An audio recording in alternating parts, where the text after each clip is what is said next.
Many thanks for the invitation to be with you here today.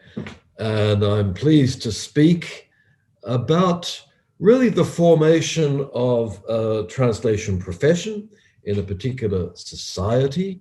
And here I'll be drawing on the experience in Australia. I'm living and working in Australia, and I'm going to present that as a case study of a more general problem that I've been working on from various aspects. And I'm drawing here on some of the research I've been doing and some of the considerations that I've been making in other respects.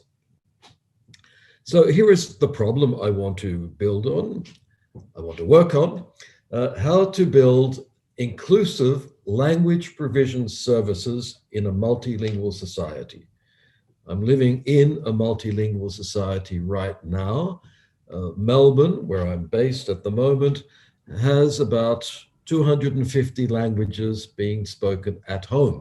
It is a case of a super diverse city, and services, social services are provided to this city in all the languages that are required. That at least is the aim. Note that I'm not talking about translation and interpreting directly, although obviously they are part of the solution or part of the answer to that question. Now, as a general question, the answer to that has to be, it depends. It depends on the society. It depends on the actual requirements that are present. And so I want to argue here against a best practices approach, against the idea that, look, it's been solved in Australia, so we can apply that in Korea, for example. No, I don't think we can think that way at all. We can only work here through case studies and then draw what lessons we can from what's happened in other places.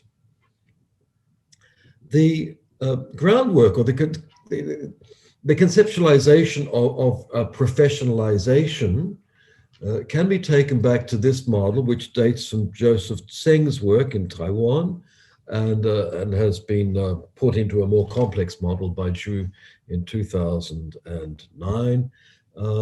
It takes us from a situation of market disorder at the beginning here of the model, where people do not really trust mediation. They don't trust translators and interpreters. Therefore, they will not pay a lot of money for them. And therefore, there is no incentive for professionalization. So this would be what you want to avoid, where there's no effective mediation because there's no real trust in the mediator. And in order to build up trust, you need signals of quality, signals of trustworthiness. And those signals can come from many, many areas. I'll just walk you through this quite complex model of how you get from market disorder right down to protection and licensure or professional autonomy, the ideal of translators and interpreters requiring qualifications in order to work and not allowing other people into the profession. That was what was looked for there, to become something like one of the liberal professions, like lawyers and doctors, architects, for example. Okay. Now, just look at the complexity here. We have to get consensus and commitment, and a key link here is training institutions, which also come in again here, training institutions interacting with a professional association, the development of a code of ethics, for example, lots of publicity to get everybody on board, political persuasion, which was recognized as being very important. The professional association and code of ethics then lead to certification. And here the training institutions come in again. That is legalized. You get a closed shop, and only qualified translators and interpreters can work. All right. And you've got governments playing their role here. Now that is an interesting model or a roadmap of how one might want to proceed. In the world, there is only one country where you have got, or anybody has got to the end of this model, that is where it's not possible for just anybody to set up shop as a translator or interpreter. And that one country is Slovakia. And even there, they find ways of getting around it. So this is a very ideal model that effectively has not been realized in any country in the world. I point out that training institutions appear 3 times here, and the aim is to establish a profession, not necessarily to achieve social inclusion, which was what I had in my original problem. Okay, so perhaps that is not the aim or not the best way of ensuring social inclusion. However, it's a model that we might like to be aware of. I know that model because I did something similar to it, or I led a team that worked on the translation profession in the European Union. And we looked at status, at signals of status, signals of trustworthiness. And a lot of that research was ideally leading towards certification, to a trans-European certification of translators and perhaps eventually interpreters. That also failed, I hasten to add. Okay. My third model here is hot off the press. This was presented just a few weeks ago in Beijing at the Beijing Foreign Studies University. It is a model. You've got the Chinese there. We've had it translated by Bei Hu over here. It's a model of a society's translation capacity. And it gives us a scorecard. You can see the percentages there of how to judge and quantify a country's translation capacity. And it's quite interesting in its percentages and the intricacy of the view. There are first level indicators here, which you can see, second level and third level. So I'll just look at the third level here, where there are important things to bear in mind. The development of a capacity to deal with emergencies, for example, is something that we've been very keenly aware of lately, and it's great to see it there with a significant percentage. Legislation and policy is part of it, and then the translation industry is doing its part, and translator training is doing part of it, with research actually playing a role here. Now, my Chinese colleagues have developed this model. They've put numbers in. I don't know how they got the numbers, but they get the numbers in and they figure out that China is number 3 in the world in translation capacity, and therefore needs more work and more government involvement and investment in order to get to number 1, at which point the whole world will copy this model and Chinese culture will expand. Well, that's the idea.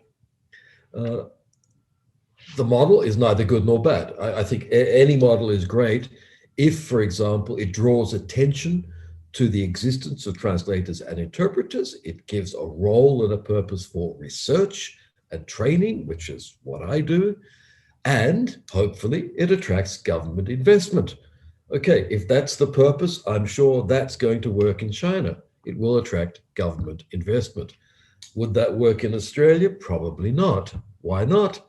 What's missing in the model?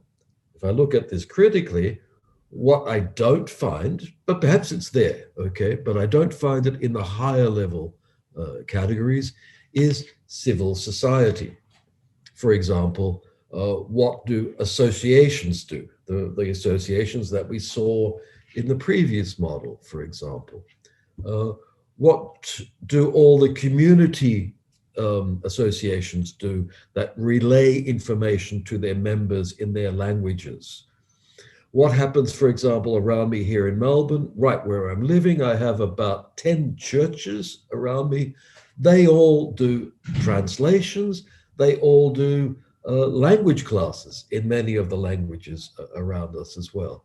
So that whole aspect of civil society is not there.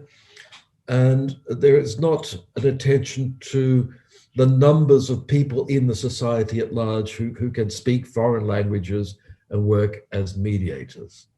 There's nothing here corresponding to the social value of mediation as it appears in the Common European Framework reference for languages, for language learning, the idea that in a particular society, so many people will have language competence in different languages and can work as mediators, okay? So that entire aspect is not there, nor is it obvious in the original model, the earlier one that came out of Taipei.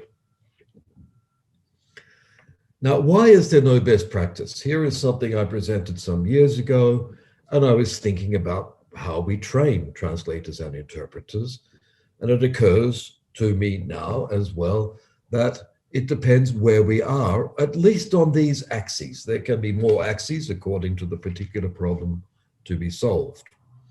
So the models I've seen want to situate things down here where only professionals translate, but we do have societies where everyone translates. And we have to figure out where we are on that vertical axis there. There are societies where a lot of information goes through translation, and we would situate ourselves right up there. There are other societies down here where not much happens in particular languages, and we only need sporadic work, for example, for many of the African languages that we have here in Melbourne. It's not constant work, and the problem is precisely that we can't employ professionals on a permanent basis to deal with them. So what I did with that from the perspective of training was to figure out how translation is integrated, not just in the work of translators and interpreters, but also in language learning. And I think that's an area that has to be added to the previous models that I've presented here, at least if we're interested in inclusion as opposed to the area where there's only professionals translating. My work on that then took case studies and tried to put them on that map, and I can refer you back to that previous work. Here we're interested in Australia, which wasn't in the previous map. I'm going to find a place for it here, okay? I now turn to the case of Australia. Now, I'm working here from a doctoral thesis done by Adolfo Gentile. It is very clear that the language service provision problem in Australia dates from the European ways of immigration in the 1950s. These are European languages coming into Australia, building up the country that we know at present. And we can see some responses to that. For example, Australia was the first country in the world to have free telephone interpreting. The response, though, to the development of translation interpreting was responding to something quite different. This is Adolfo there, and his work really pointed out the key role of this 1975 report on poverty in Australia, where it was found that one of the main causes of poverty were people not having the language resources needed to find out about the social services available to them. This is strange. We tend to think that Australia is a relatively rich country, and it is. However, the development of translation and interpreting as professions responded to a problem of poverty. How did it respond? Well, in time, and you can see that quite quickly, in fact, they set up what is now called the National Accreditation Authority for Translators and Interpreters, that is NATI, and that set up a code of ethics and a system of exams by which people in the community could be recognized as translators and interpreters employed by the government and made available to the various language communities. A decade later, we have the National Language Policy getting through Parliament. That was written by Joe Lobianco, another colleague over there. And the National Language Policy has two main axes. The first is English and the learning of English as a means of social cohesion. That's very clear. And the second one is social services may require language services. So whereas in Europe, we have a situation of language rights and translations and interpreting has to be done for the maintenance of language rights. In Australia, there are no language rights as such. There is a policy to provide services. Now, in that policy, it's very clear that a secondary aim is to develop and maintain multilingualism.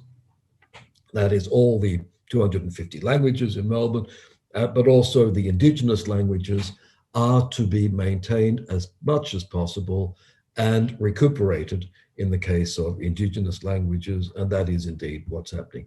So that's a very, very important difference. Language rights, certainly in Europe. Australia, social services. In Europe, we might have the profession in order to maintain rights.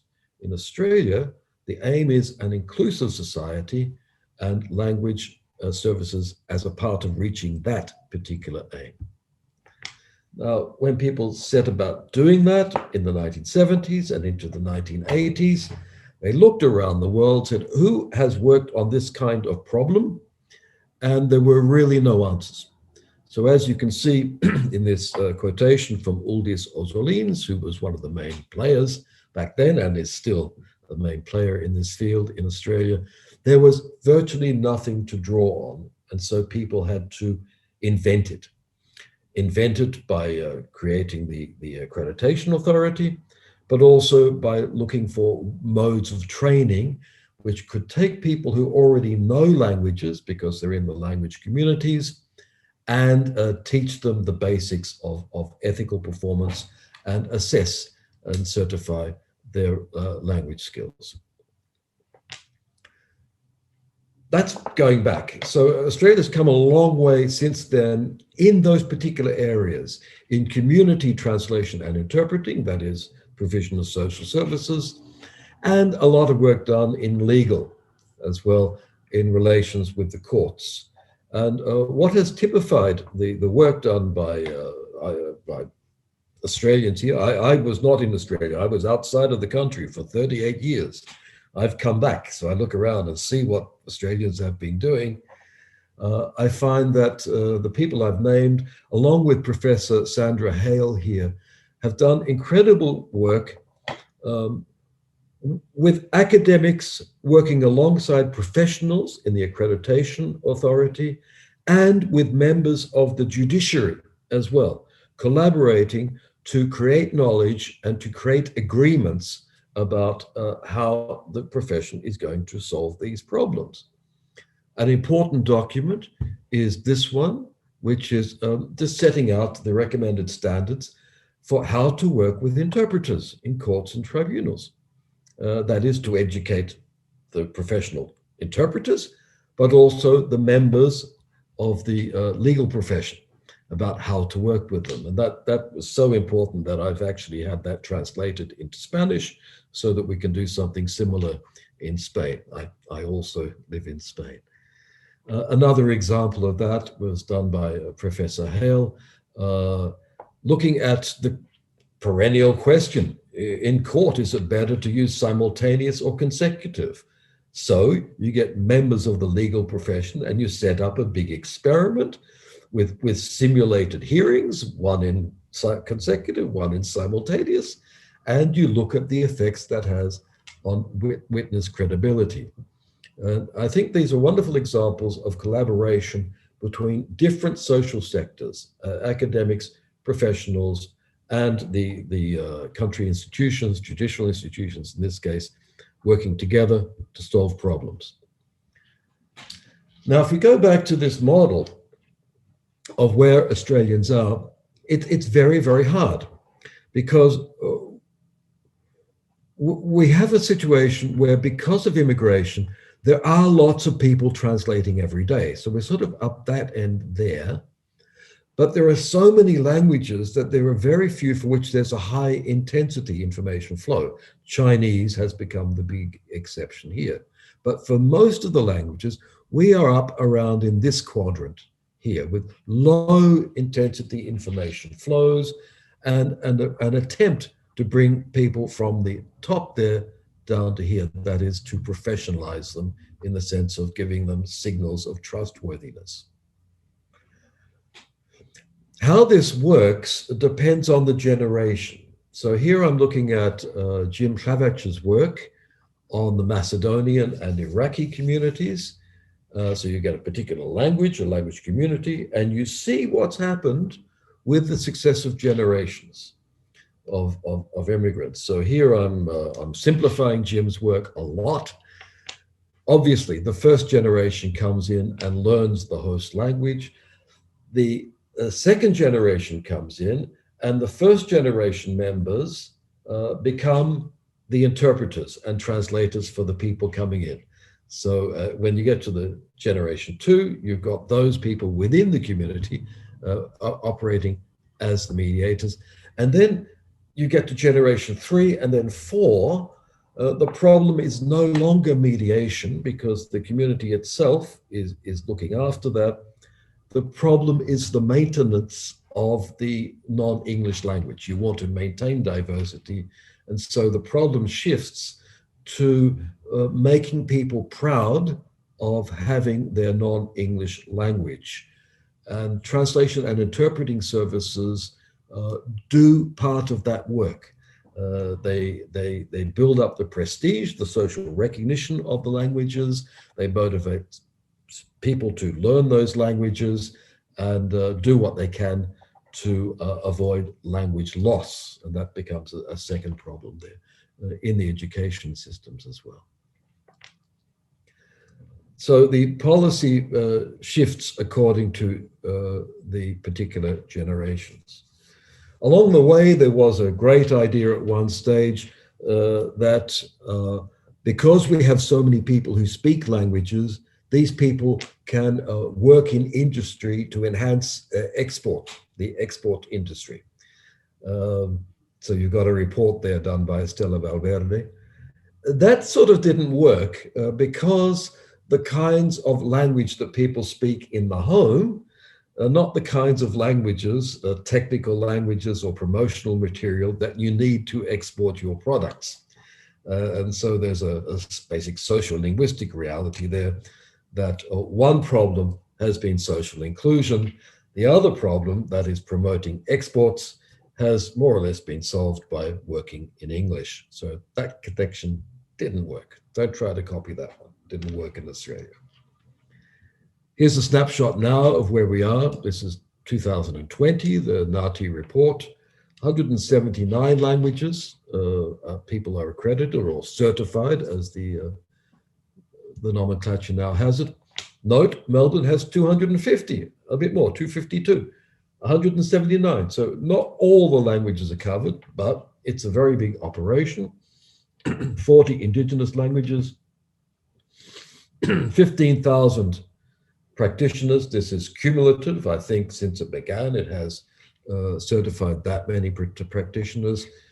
It has developed and a regularly updated code of ethics, which is obligatory for practitioners. It's also obligatory for training institutions. NAATI endorses 33 institutions. My university is one of them. So because we are part of that, I have to teach the NAATI Code of Ethics. And last year we were told that we had to give training in family violence situations because this is a problem that we have in Australia. I think that instruction is very good. Much as an academic, I would like to have freedom in what I teach with my students. I do, in this case, recognize that the authority was doing well in telling us to give people training in that particular area. Is it a good model? I don't know. It's a company. It gets money from the exams. It's a non-profit company, but it does pretty well. And it's owned by the governments of Australia, that is a federal government and state governments. The problem here is that the governments are also the main employers of translators and interpreters. So in fact, the profession is being regulated by the employers. We also have a main translators association, AUSIT, and we have a union as well, which pays more attention to how much translators get paid or not paid, and work conditions. So this is obviously something that's done from the employer's perspective. It may not be good for the development, financial development, social recognition even of translators and interpreters who have other associations as well. I do not want to present the Australian case as a model. And this past year or so of COVID-19 has shown that it is not a model for solving all the problems. You can see here that the press has been inundated with reports of inadequate translations, missing translations, bad translations, not getting through to our migrant communities, particularly in Melbourne, which had a very long lockdown last year. It got worse. There were 2 cases when printed materials and electronically available materials mixed languages. So we have cases of Farsi being mixed up with Arabic, and Turkish being mixed up with Indonesian. So it's a failure in the production of, it's not bad translations, but bad project management and just a lack of checking before these things went out. So under pressure, under time pressure, some serious mistakes were made. And this got picked up in the press and circulated through the press. And people in Australia really began to lose trust in the quality of the translations. Trust is eroded, okay? And when that happens, we go back towards that situation of market disorder, which we had at the beginning. Now, one of the good things here, this was interesting because I was giving interviews on television, radio, and in the press, trying to say, no, translators are really well certified in Australia. They do not work badly. This is just a project management problem. To little avail. The good thing was that the press outroar was so huge that the government here in Victoria then gave 14.3 million for not just translation, but for mediation. And a lot of that money, so this is what I was arguing there, a lot of that money then went not to translators and interpreters, some of it did, but to the many community organizations that deal with particularly the elderly in these communities, who are the people most at risk.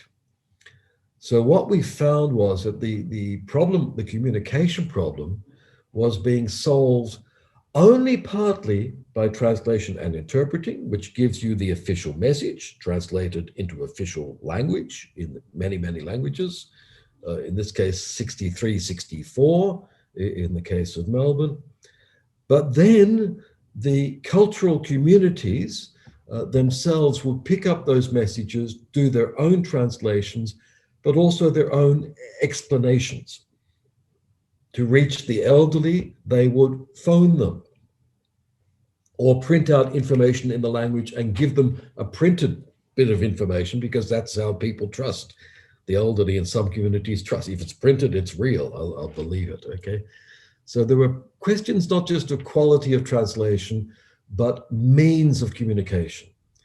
And so what we found here was the use of voluntary associations using mediation on a multi-platform, very wide sense, in order to restore trust in the information.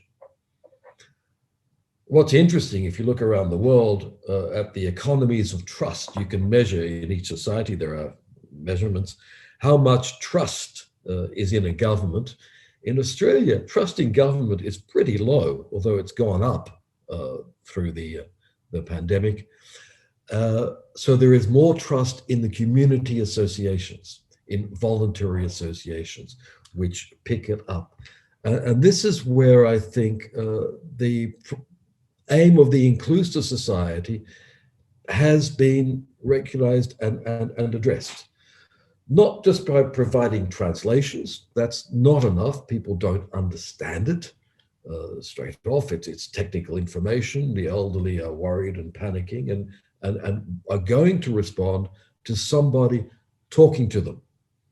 And so I think, as somebody who works on translation and interpreting, I think we have to recognize that there is more that can be done, that the reception of translation just doesn't have to be comprehension of a message. It should ideally be a conversation. So a lot of that money that was spent went into people going door to door and explaining things. And then people understand and can change their behavior. The problem we have here is that the professional ethics, the NAATI ethics, do not allow conversations, do not allow side conversations. The Code of Ethics is written for courts, where it's understandable that the interpreter does not have a side conversation that only they understand.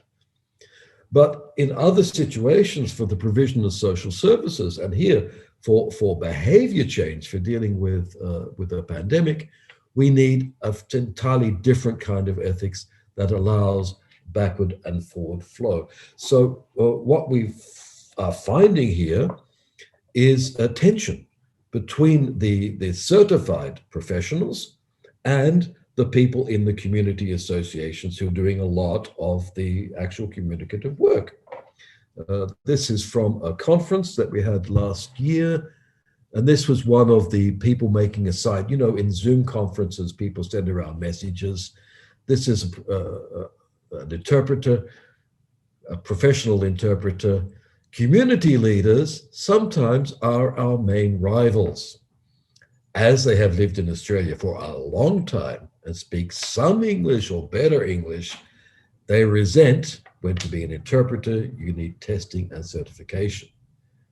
It's obvious also that the professional who has been tested and has certification resents the work of the community leaders. And I think here we have a problem of definition. We have a problem of exclusivism. I want to finish with this. If there's one message I would take from the Australian case and present it not as best practices, but as a proposition that other people in other parts of the world might want to consider, it would be this. Translation and interpreting do not lead in themselves to an inclusive society. I think what we have to do as trainers and as researchers, as academics, and that's where I'm speaking from, is include translation and interpreting skills in all language learning so that those skills go into the stock of mediation capacity that is in civil society for whichever languages are needed. When I say that, I'm not inventing anything. It's been in the Common European Framework Reference for a long, long time, which included mediation as the fifth language skill. All right? We speak and we listen, and we write and we read, and we mediate. And mediation there, in particular, interpreting or translating. So the thing that's not being done enough for me, and the thing that I think I really want to urge my colleagues to work on, is not so much the development of an exclusive profession. That can be done, and it's a good thing to do for high-risk problems, for courts in particular, but also to pay a lot of attention to the role of translation and interpreting in general language learning, so we can build up a civil society of competent volunteer mediators. I thank you for your attention.